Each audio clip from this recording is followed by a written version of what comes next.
going live this time. Mm-hmm. Okay. So,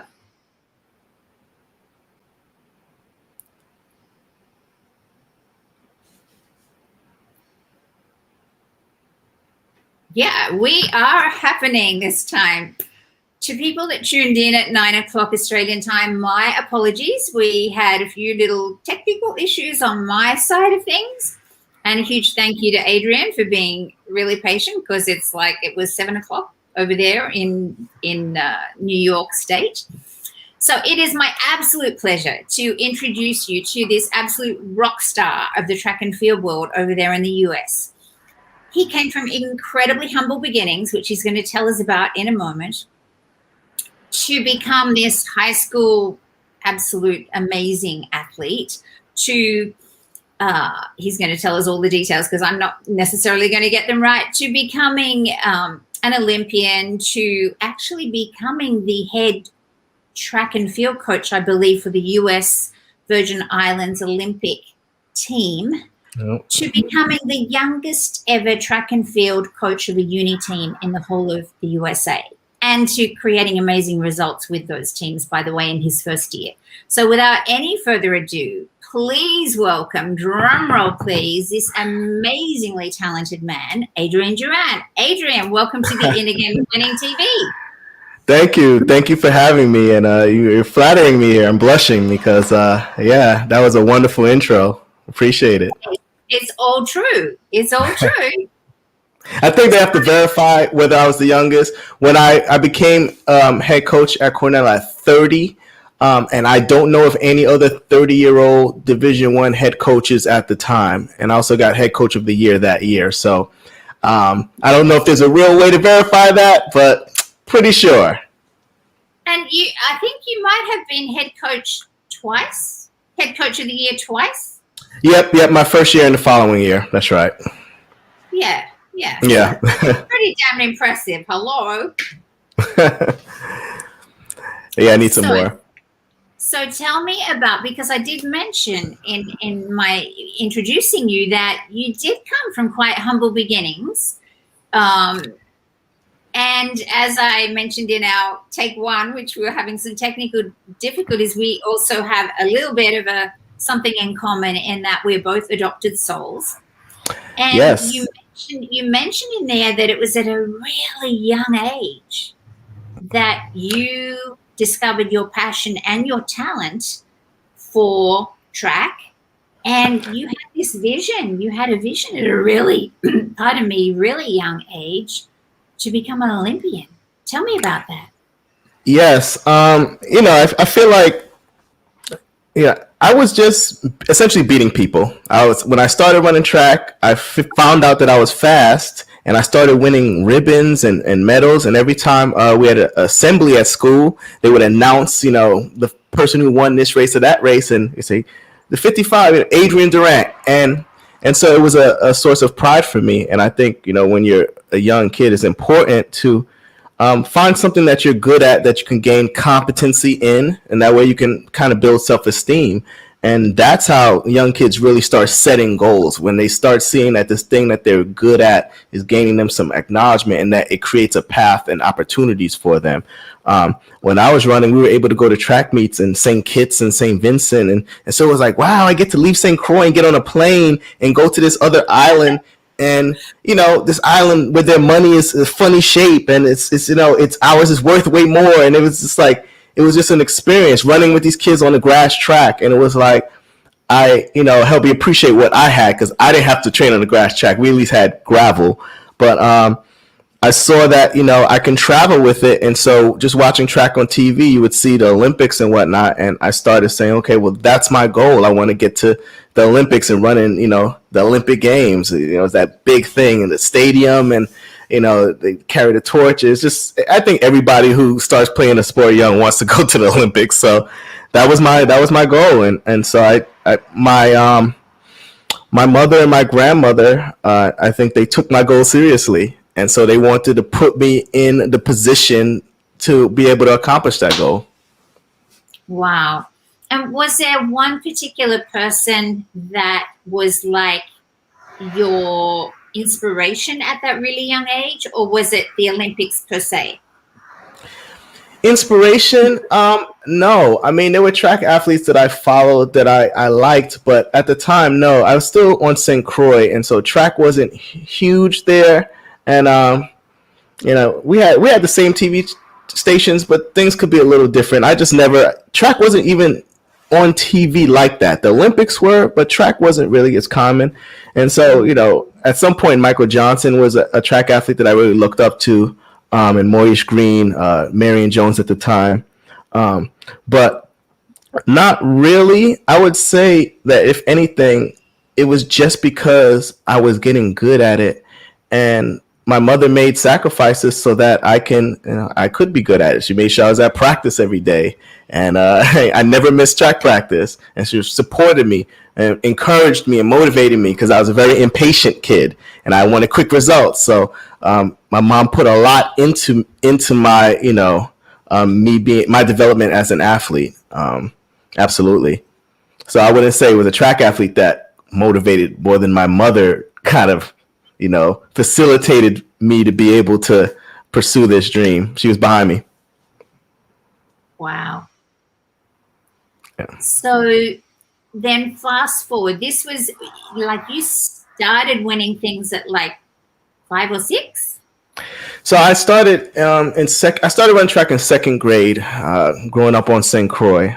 How old are you in second grade? I don't know.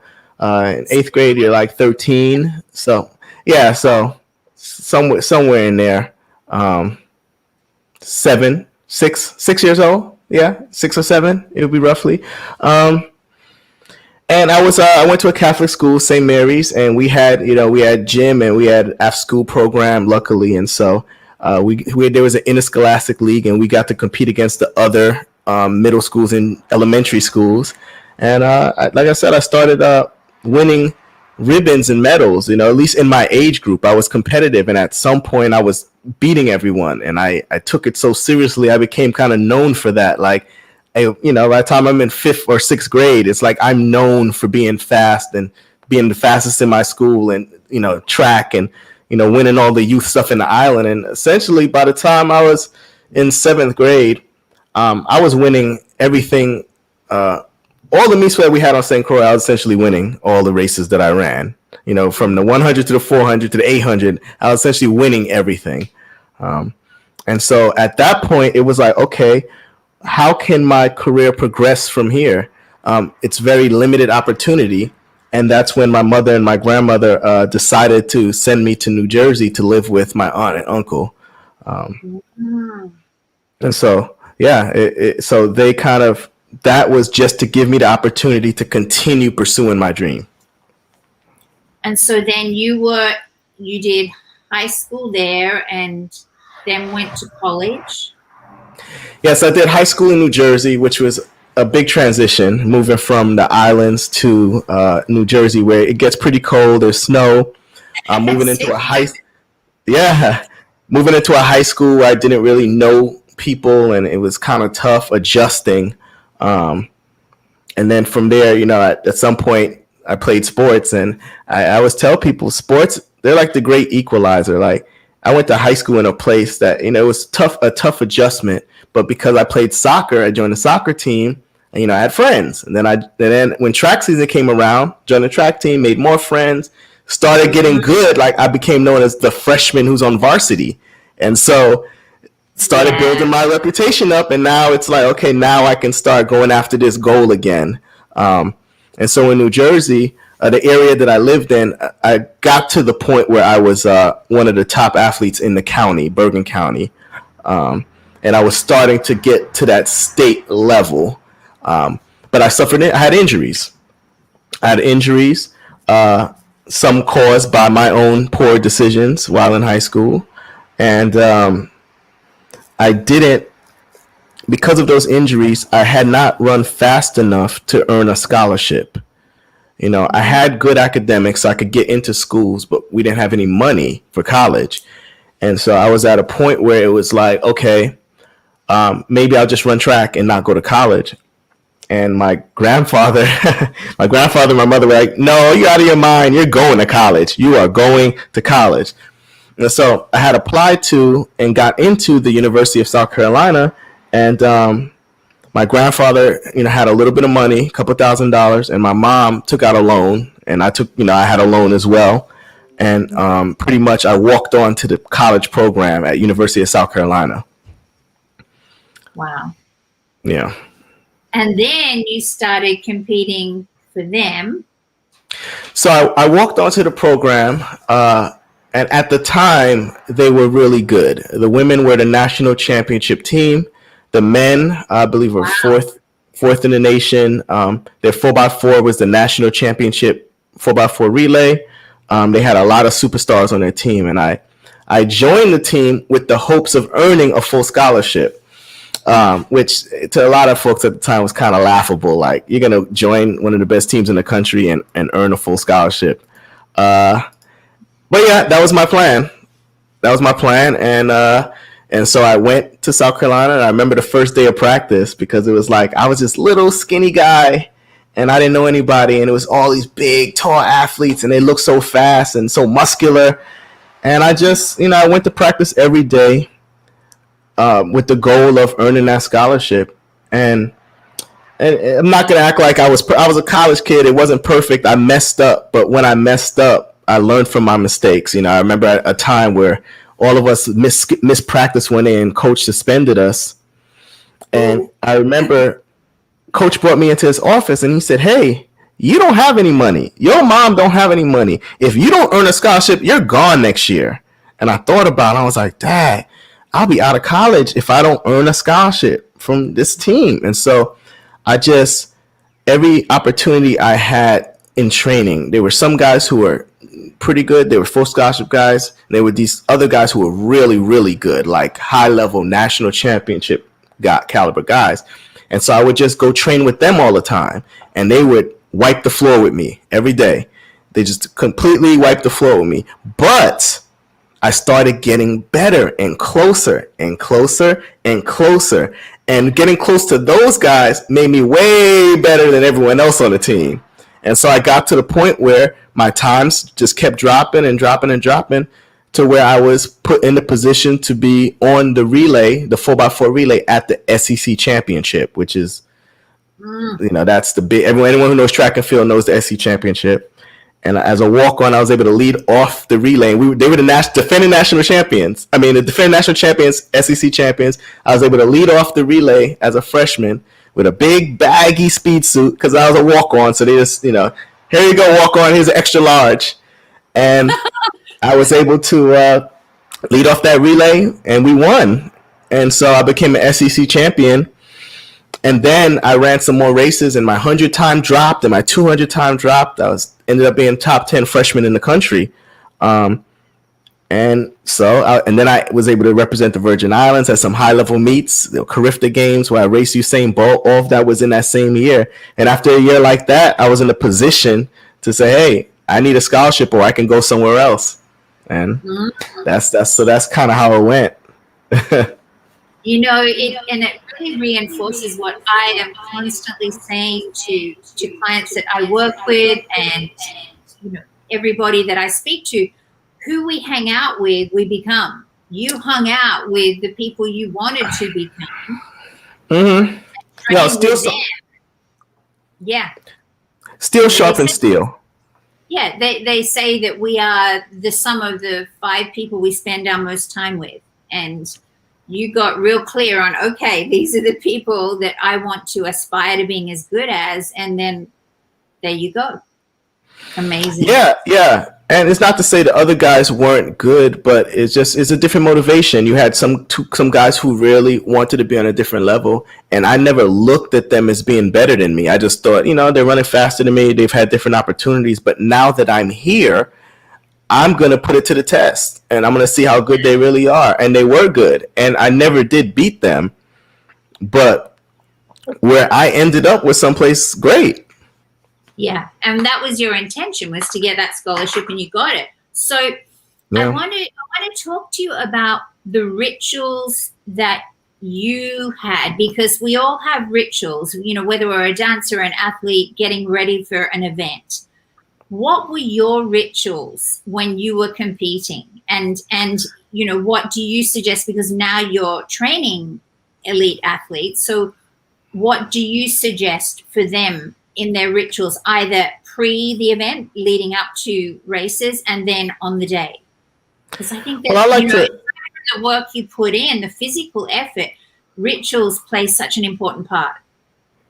Yeah, and I like stuff like this. I like to give information that's transferable. I don't want it to be just about sports. I want people to understand that this is life in general. And so whatever it is you're preparing for, whether it's running 100 meters at a major track meet, or being a keynote speaker at an event, or whatever it is, going into a job interview, preparation is key, of course. But one thing I emphasize is visualization, running through it in your mind. If it's a race, I can run the whole race 10 times before the race.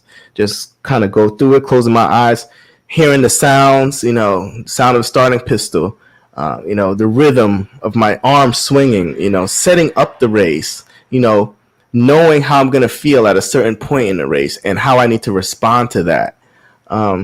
You just run through these things in your head, and I coach that. It's an effective strategy. And if whatever you're doing, if you're rehearsing it and you go through it and you can see it and you experience it, it's practice. It's practice. And at the end of the day, rule number one, don't panic. Rule number two, do what you did in practice. You must be reading my little sheet here of what I was going to say, because I don't know, it's written in green, so you probably can't see, but I was going to ask you about visualizing. Visualization big is key. And what I loved about you explaining how you visualize was you were talking about the different senses, because you were talking about hearing the gun go off, but you're also talking about the kinesthetic. So you're talking about the auditory, you're talking about the kinesthetics of feeling what your arms are doing, etc. And this is where, honestly, Adrian, so many sports coaches don't get this. Oh, absolutely. They ask their client, they ask their players or their, the people they're coaching, and it's the same with anything in life, as we're saying, pardon me, this is life skills 101. It doesn't matter what you're preparing for. Exactly. As we said, and I do this before I go on stage as well. When I'm doing keynotes, trainings, whatever, people don't visualize the same way. And so I always, when people do the Inner Game of Winning workshop with me, they work out what style of learner they are. Because people say, oh, well, I've tried visualizing and I get a fuzzy picture, and I go, that's okay. You're not primarily visual. You're probably auditory or kinesthetic. You're going to get a fuzzy picture, but you can really, really fine tune those skills. And I'll give them techniques to fine tune their visual skills. But what are you hearing? What are you seeing? What are you feeling? And what are you saying to yourself inside of your head? What, this, all of the other things, what's the taste of success? What are the smells? All those senses, because as tiny babies, we are so sensory. We're totally sensory beings. We're putting mud in our mouths. We're doing all these different things. We're very tactile. And unfortunately, a lot of coaches and dance teachers don't understand, and they say, oh, visualize. And then the ones that are highly visual get it, and the ones that are not highly visual think, oh, well, I just tried. I've coached a lot of basketball players, right? And the ones that are visual go, oh yeah, I'm going to visualize my free throw, and it goes in. And then the others are going, well, I'm not really seeing it clearly. And I'm going, that's okay, because you're going to do it in your preferred learning style. And so I loved when you were talking about how you visualize. You mentioned highly auditory and highly kinesthetic things. And I'm guessing based on your physiology, because there's a physiology that goes with the learning styles as well, that's probably your first two. We are all of them. But it's like, the key to the car, something that jumpstarts the car. So you may well be auditory followed by kinesthetic, followed by visual or auditory digital. Do you know what yours are? No, but I could tell you what I think is just off the top of my head what would be more important to me. What's Yes. more, it's not important to have to see it per se. You know, I can do it. Maybe I can barely make out the lines on the track, but it's the experience of running a race. I know how it feels to run a race, so I can put myself there, and I could, you know, yes, you can hear the gun. You can, if you practice it enough, and some of it is rehearsal. You practice it enough, and you can get really close to how you would feel in that scenario and what you should be doing. And you know, it's good because you can slow things down. And my best races, things felt slowed down. And you look on tape, you're like, whoa, that was fast, but everything felt slow. So in visualization, you can go through your paces and slow everything down, the arm swing, and just, you can really go through it. So, yeah, for me, seeing is, my eyes are closed when I'm doing this exercise for the most part. So it's whatever it's a vague image, but I know what it represents. But I'm mainly going by how my body feels going through what I'm supposed to go through. And that's because I'm running. Now, if I'm visualizing something else, you know, if I'm on stage, maybe I'm going through the words, but I'm also going through the motions of how I'm communicating on the stage to feel comfortable, you know. So maybe I'm not, you know, I want to be comfortable on stage. So I'm working it out. How am I going to talk in the points? I talk with my hands a lot. So Yeah. I think you can apply it in a lot of ways. I think practicing is really the way to go about it. Just trying it and being patient about it. It's not a magic. This isn't magic. It's learning your body and just learning more about just how to really, I don't know, I think connect to that internal stuff. You know, I think a lot of times, and I don't know if I'm going off topic, but it's like when we coach, there's so many variables to performance, and some of it isn't quantifiable. And that could be hard for folks who are purely academic. You know, they're looking for numbers and hard, concrete things that make sense. And sometimes, you know, willpower and heart and focus, these things, you can't put a number to it, but they're real things and they have impact. Yes. Yeah. That's what I wanted to ask you. So obviously you have to turn up, you have to do the physical work to absolutely hone your skills, your physical skills. How much do you believe, if you had to put a percentage to this, how much percentage would you put to the physical skills and the inner skills, the inner game, basically, the visualizing, the rituals, the preparation, all those sorts of things? It's relative because at a certain point, if we talk sports, let's talk track. Everybody at the USA Championship is talented physically. Exactly. Every single one of them, everyone who runs 10 flat and faster, power cleans, squats, does speed work, does core work, they go to a physio, they hydrate, they all do that. Yes, you know, everyone is going to have their own physical limitations and their own ceiling. So there is a difference there. But for the most part, if you pay attention, you can see some folks who are consistent performers, some folks who are consistent overperformers, and some folks who are consistent underperformers, regardless of their personal best, you know, whatever performances they have. And so you're like, okay, so why is it that this person can run, you know, a 9.8, 9.7, but they never win when it counts? They can do it in a race when someone's running 10.3, but when it counts, why is it that they can't execute? And so when you get to that high level, when you're all on the line and everyone's PR is 9.8, you know, it's going to be the person who can get there and execute the best race plan, not let the people around them affect their race. You know, and they have to believe that they're supposed to win and they belong there. There's a lot. The confidence has to be there.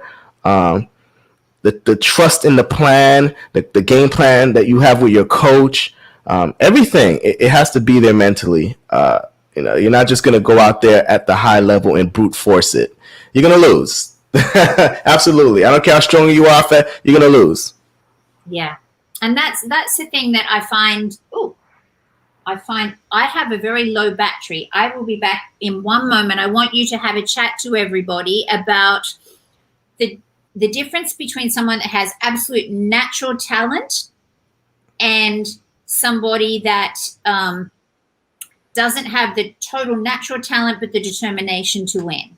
Because I've just realized I need to plug my laptop in. No problem. I can talk about this to all of you. So the thing is that there really are a lot of folks who are talented physically. You'll be surprised at how many people have talent. Natural talent is only going to get you so far, because at a certain point, everyone is talented. You get to a certain point in anything that you do in life, whether it's being a track and field athlete, basketball player, whether, if you're an attorney, whatever it is, when you get to a certain level in your career, everyone that you're competing against, all of your peers, are talented, and they wouldn't have gotten there without that talent. In sports, is even more obvious, because you have to have the time. It's not like a corporation where somebody, uncle can give you a job and you're still going to fail at that job, but you at least have the opportunity. In track, if the time isn't there, you're not going to get the chance. You're not going to get the meets. You're not going to make it to wherever. It's just not going to happen. What's that? Don't tell me. What? Did we stop going live? No, we're still live.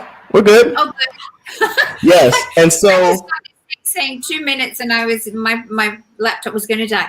You're good. And so you have talent, but talent will only get you so far. So maybe it's not within my capability to run 19.8. Maybe 19.9 is me at my 100% best training, physio, yada yada. And let's say your capability is you have a 19.5 in the tank, but you only sleep 6 hours a night. You're getting paid some money, so you go out drinking. I don't do any of that. I stay hydrated. You think, after practice, you don't really feel like cooling down and stretching. You got some stuff to do tonight. You got someplace to go. So you're just gonna, I ain't gonna worry about that stretching. So now you start getting some knots in your hamstring. Maybe you don't, just whatever it is, because you're so good, you may not be as disciplined, because you have always in life been able to fall back on how good you are. And you've been able to coast by, but that will get to a wall where you won't be able to overcome the folks who are just as talented as you, but work a lot harder. And so hard work is just a part of it, period. I know people feel like that stuff is cliche. And yes, you do need to understand what hard work is. Hard work isn't 2 times a day, 7 days a week. That's not hard work. That's working stupid. Hard work is doing the stuff that you're supposed to do and doing it the right way, but being extra focused and committing and putting all your effort into it. It's hard because it's easy to do things at 90%. So that's what I mean by hard work, not working crazy. Yeah. And you talk about, you were doing a Facebook live, I think, recently about, was it called Extrinsic Motivation? Yes. Yep. That's right. About that. Yeah. And so when I'm talking to athletes, and they say they want to be good. I feel like before you can even set your goals, we need to understand why you want to be good, because that matters. That matters, because a weak motivation is not going to help you overcome the hard times. You need a very strong motivation for that. And so if I'm in high school and I'm winning all the time, my motivation it could just be, I like, winning and them taking pictures of me because I look good in my tights. So that's my motivation. I want to get good articles. I like winning, but I like the pictures. It's nice. I get to put it on Instagram. Yeah. And if I'm beating people in high school, cool. But I get that scholarship and I go to LSU or wherever I go, and there's straight beasts here. What I have to do to get those pictures, I'm not going to want to do. The 450s and the waking up and the sleds and all the throwing up. You're going to be like, why am I doing this again? And it's not going to hold up. Versus, doing it because you really have something invested, like it's a part of you. The extrinsic goals, they're good to identify because I think we focus a lot on, kind of what you want in here inside. but not a lot on the stuff that's pretty practical. The factors outside that make you want to pursue this goal. It could be money. It could be status. I know a lot of folks want to run fast because of money, because they come from poor backgrounds. Track is a sport. You don't need much to do. You need 2 feet and maybe, and like you don't need shoes. Folks are running on grass tracks. It's you don't need a lot. You don't have to buy expensive equipment. So it provides an opportunity for a lot of people to find a pathway. And so because of that, a lot of folks are running because they want to pay some bills. They want to make money. That's not a bad goal. You really can't judge any goal, any motivation, if it's effective. So some people, the outside motivation is money, or fame or recognition. Some is, wanting their parents to be proud. They want to. I find that running track because of your parents, just, you're doing it just because your parents are proud of you for doing it. That, I don't think that makes it through college. I think the work you have to do is so hard that you're going to be like, all right, mom, I'm quitting track. Like, it's all good. I think you need something a little stronger than that to make it through D1. Definitely. What do you say to people that aspire to getting a college scholarship, that are doing well in high school and have a background like you, as far as if they don't get a college scholarship, then they're probably not going to go to college. So what would you suggest to those sorts of young people? Well, I mean, I took a risk. I bet on myself. And in life, you will have to do that to be successful. There's no success without risk. Can you get to college without taking that same risk? Sure. I don't know when your risk will happen. There will be risk in something you do if you're trying to accomplish something. But may not have to be as risky with your college decision. Honestly, I could have gone to some other schools. I could have gotten scholarships to other schools. Would I have run as fast? Would I have become an All-American as a freshman and Olympian as a sophomore? Olympian as a junior. What's I, a junior? 04. I don't know. I could have gotten a full scholarship to some school that was not as good, but maybe I would never have improved, and maybe I would have just quit track, and maybe I would have been doing IT right now. So,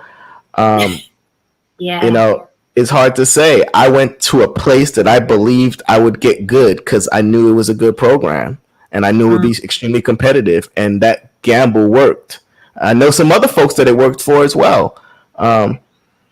And so it's going to really, I think, be up to the individual. I had that goal for a long time to go to the Olympics. I knew I could get it going to this type of program. So that's why I took that risk. That's why my parents, my mom and my grandfather supported me in this risk. But getting your foot in the door, and then you had to really show up. Yes. What I could have done was gone to an Ivy League school. I had good grades. We had no money, so I could have gone to Cornell, Harvard, or Princeton. And because of my finances, I would have gotten a full financial aid package. So I wasn't really aware of that. I probably should have considered something like that, like scholarships to other D1 schools that maybe weren't as competitive as the SEC. So I would say look at all your options and don't necessarily take a crazy risk there unless you're willing to. Big risk, big reward, or that failure. I would have been out of school the next year, and then I would have been trying to figure out how to get back into school because I didn't have any money. So I wouldn't necessarily say take that risk unless you're willing to really do it and you have support. Other than that, I would say look at the many options that are available. There are 300 plus Division I. There's Division II. There's going to be some place, if you do your homework and reach out to coaches and email them, there's going to be a place that wants you, that you'll get some money for sure. If your grades, keep your grades up. Got to have your grades up. We're not even discussing that. Need to be 3.0 up. That's it. But there's going to be a place for you. There are a lot of schools, a lot of opportunities. And just to break it up, let's get to know a little bit about you, the person beyond the coach and the runner and everything. Just do some little rapid fire questions. So, Oh Lord, here we go. yeah, Okay. let's do this. See if we can do this in 60 seconds. You're welcome to actually ask me these questions as well, but I think it's really cool to just get to know people on this level. So, Okay. let's put my timer on, see if we can get through these in 30 seconds. Actually, let's do a 30-second challenge. Okay, let's do timer. Here we go. 30 seconds.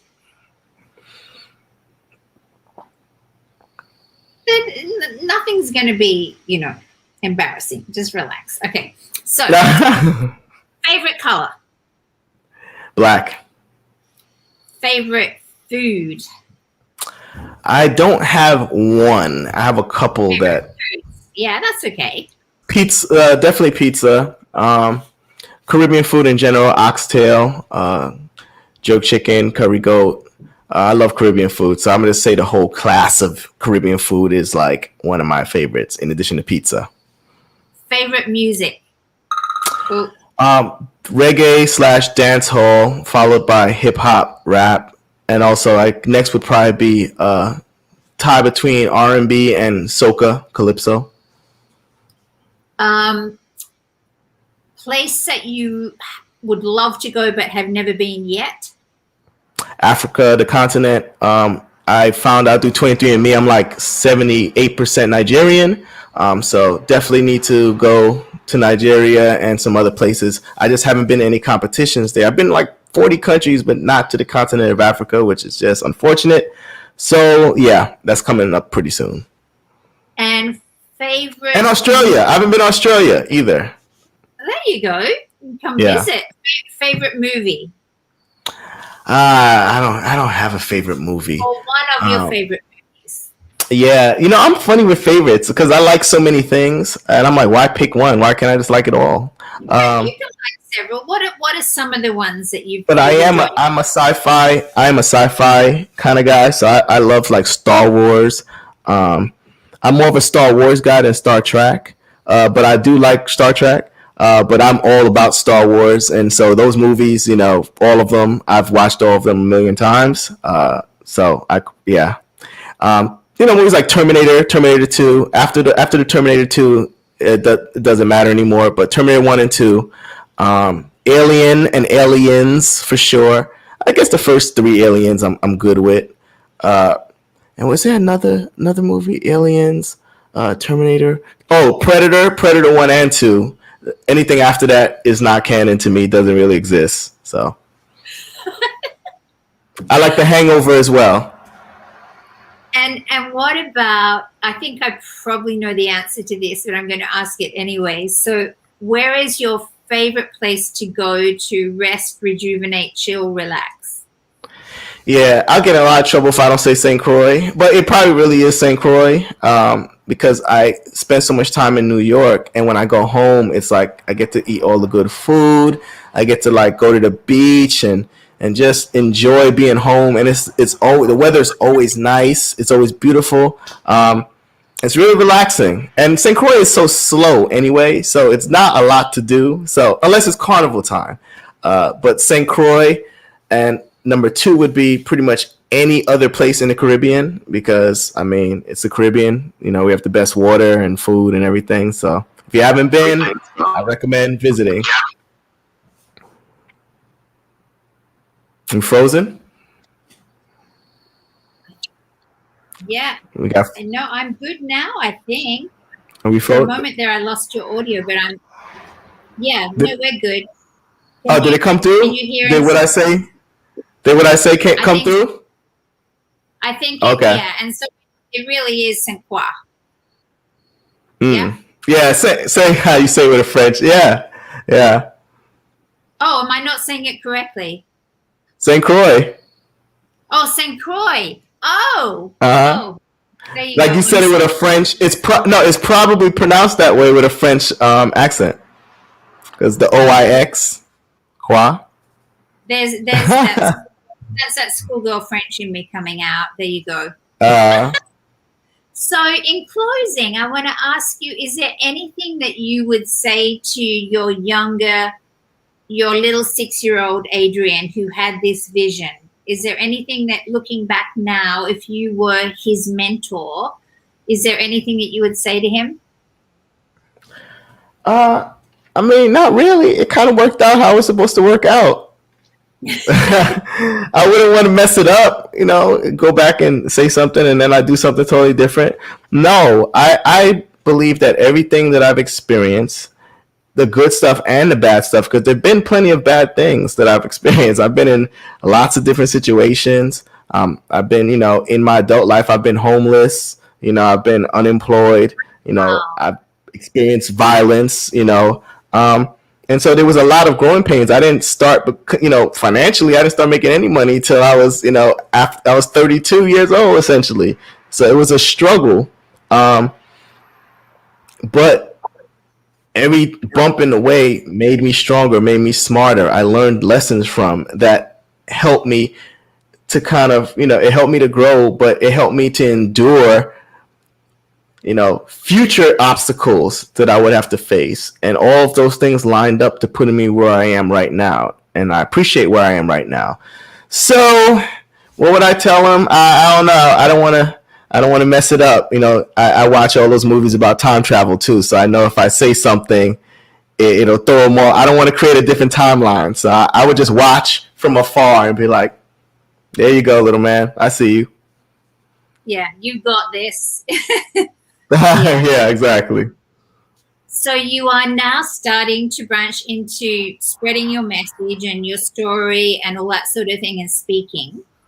And you have a podcast as well. So if people, I put your website down below, because if people are interested in having you come and speak, what sorts of audiences do you like to speak to? Really, for me, when I decided to really start trying to spread a certain message, I just thought if one person benefits from it, then I feel kind of fulfilled. Like I'm not doing it because of money or anything. I have a good job. So it's like, I just want the podcast. I just want to get this message out there because I see a lot of people. I'm in the sports world. So the message is common for me. I'm always talking to athletes and motivating them, and they benefit from it. They go out into the real world. They're very successful in the workforce.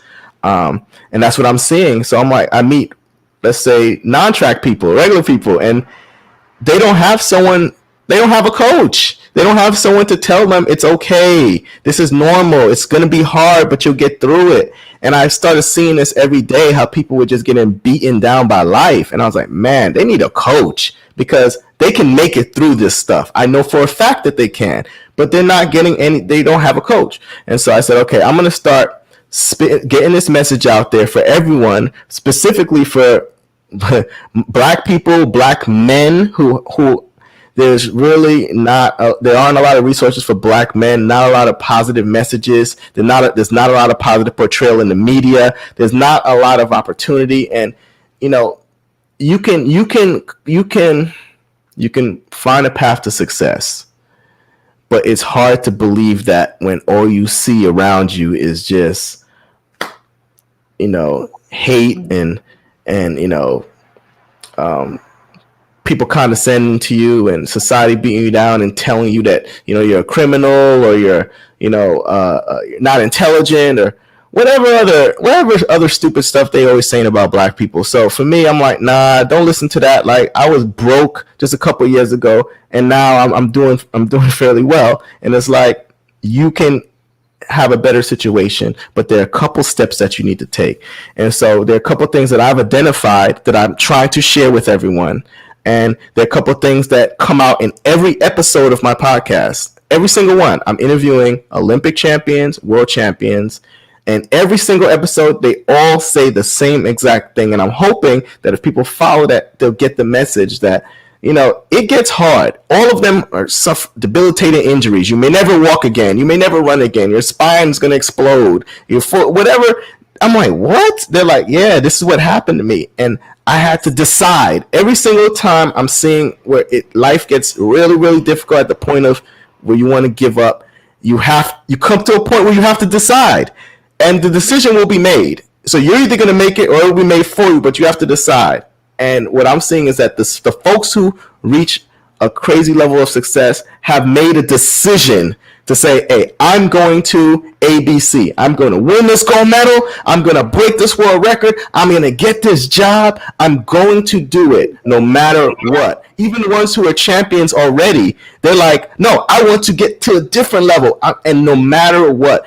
And I noticed that once they've made that decision, then everything they do every day revolves around that decision. So I'm winning an Olympic gold. I'm waking up tomorrow morning. I got my pre-planned meals. I have everything laid out, my workout, my training, my physio. Like, I know what kind of content I'm putting into my mind. So I'm not dwelling on negativity. I know, like, the kind of energy I'm putting out there. I know how I'm building my relationship with my coach and my agent and my physiotherapist, and how I'm building my team so we can work. Everything I'm doing, everything in my life is pointing towards my goal of winning this ABC.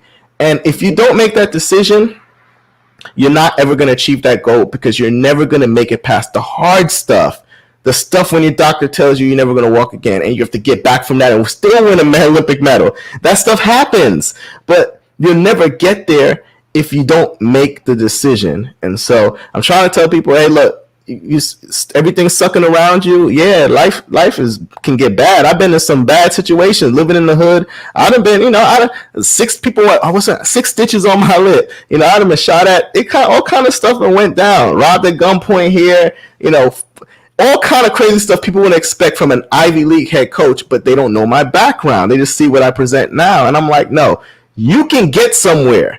You have to decide first. That's the first thing I noticed in what I'm saying. The next thing is you have to be prepared to encounter failure. Like, you have to be prepared for it, because it's going to come. You're going to fail, and it's going to hurt. But if you're not prepared to risk that failure, then you're not going to get the success. So understand that failure is just growth, is learning. When you lift weights to muscle failure, your muscles give out. You come back stronger the next week, right? That's how it works. Failure gets you stronger. So don't be afraid of it. That fear of failing is debilitating. People don't take chances because they're afraid to fail, not knowing that failure is what you need to get better. Yeah, so I keep seeing these. Yeah. So these are the common things that I'm seeing come out in the podcast. And these are the common messages that I want to start speaking about. I want to get on a stage. I want to get in front of a camera. I want to just keep telling people this, because I had someone come up to me and tell me that my words changed her life. And I was like, that's all I need to, that's the only reason I need to do this. I'm not doing it for money, like I said. So it's like that, it gives me a purpose. I have a purpose to do that. I know that my words can help someone make their life better. I can look myself in the mirror and wake up and sleep sound at night, knowing that I'm leaving the world a better place that I came into it. I can't tell you if I have the perfect religion or if I'm doing but I can tell you I'm going to do more good than bad at the end of the day, more positive than negative, and I'll be able to sleep at night. And hopefully, I've done my, hopefully God judges me like, hey, good job. Adrian, you're amazing. And it's such a joy to have you on the show. And I just love everything you're sharing with us. And I hope people really take it on, whether they're an athlete, a performer, or somebody that's in an office aspiring to being the manager or the head of their team or whatever it might be. Pardon me, as we've said, these are life skills. And if they're looking for someone that, really that they need to kind of get them motivated, kick their butt, whatever, go to Adrian's website. He's coaching, I believe, and he's got this really cool podcast as well. I think correct me if I'm wrong, if you go to Adrian's website, you'll probably be able to find all of his social media links there. Facebook and LinkedIn and a lot on Instagram as well. Yep. And the podcast is The Home Stretch with Adrian Durant. It's on YouTube, iTunes, Spotify, all the major platforms. I think it's pretty cool. And I'm not selling snake oil. I'm not going to tell you it's all positive energy and meditation. You hit me up on adriandurant.com for a consultation. I'm gonna keep it real with you and tell you what is going on, and but that's I'm gonna tell you the truth. Yeah, so that's what you want. You don't want to be coddled because that doesn't get you anywhere. So I'm gonna be honest. That is so awesome. And thank you for staying. Well, it's not that late, but it's certainly later than what we had planned. So thank you. No worries. It is awesome to finally do this. So thanks so much for your your it's time. great connecting. Okay. Thanks for watching, everybody. Thank you. Oh, and I need to put this on.